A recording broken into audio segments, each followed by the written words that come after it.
Buenas amigos, le venimos a hablar acerca de los tubos de Pran. Primero que todo, vamos a hablar quién era Pran.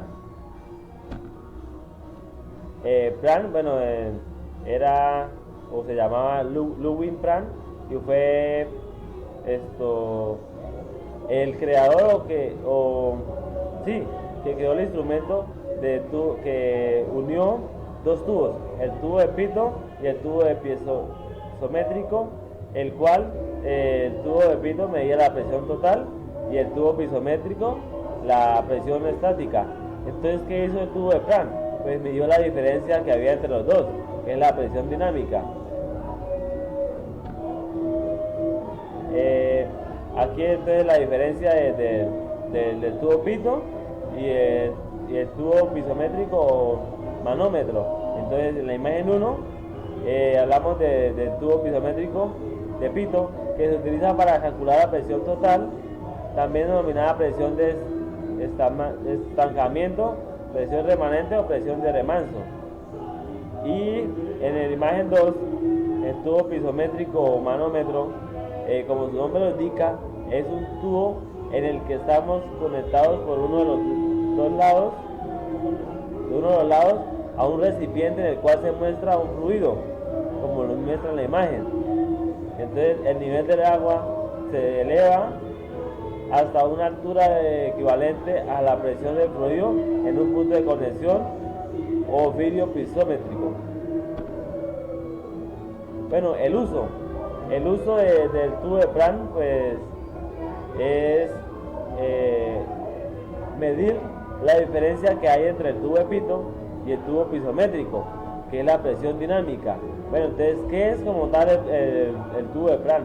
El tubo de Pran tiene el propósito de medir la presión hidrodinámica de un fluido cuando un viento lo azota a una cierta velocidad. Entonces, digamos, cuando el viento mueve el agua, él se encarga de medir ese movimiento que genera el aire. Esta velocidad es calculada mediante una serie de cálculos en base a la ecuación de Bernoulli, como nos comentaba la profesora, que se utilizaba mucho la fórmula de Bernoulli. Bueno compañeros, entonces vamos a hablar de las diversas cabezas de los tubos de Pran. Tenemos la cabeza semiesférica del tubo de gancho, esa fue creada por el propio Pran. La cabeza semiesférica de codo suave, la cabeza cónica, la cabeza elipsoidal. Y tenemos una forma aerodinámica para reducir al mínimo las fuerzas perturbadoras de la configuración del flujo. Forma interior muy elaborada y sensible al cambio de dirección del agua. Aquí podemos apreciar en las gráficas cada una de las cabezas. Está en A, B, C, D, E y F, cada una de las nombradas anteriormente. El proceso de fabricación del tubo de Pran es algo sencillo, se puede realizar en un taller convencional. Se hace por medio de una varilla de cobre de 1.30 metros con un diámetro de 6 milímetros, un tubo de hierro galvanizado de 1 metro de largo, 25 milímetros de diámetro, una unión en T, un codo del mismo diámetro que el tubo de fierro galvanizado, dos acoples de 25 milímetros de diámetro y 1 metro de manguera transparente.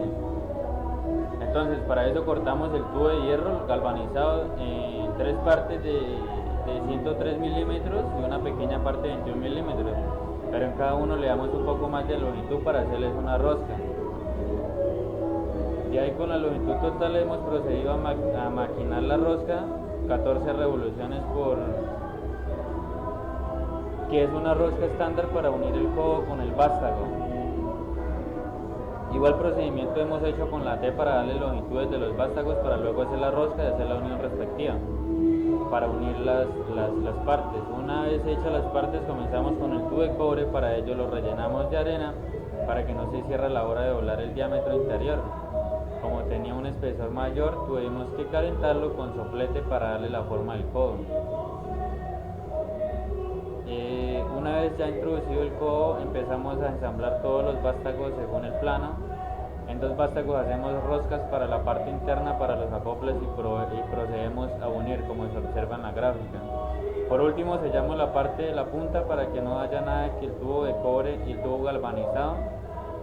También le hacemos 5 agujeros de 3 milímetros de diámetro al lado de la punta para que la presión interna sea la atmosférica.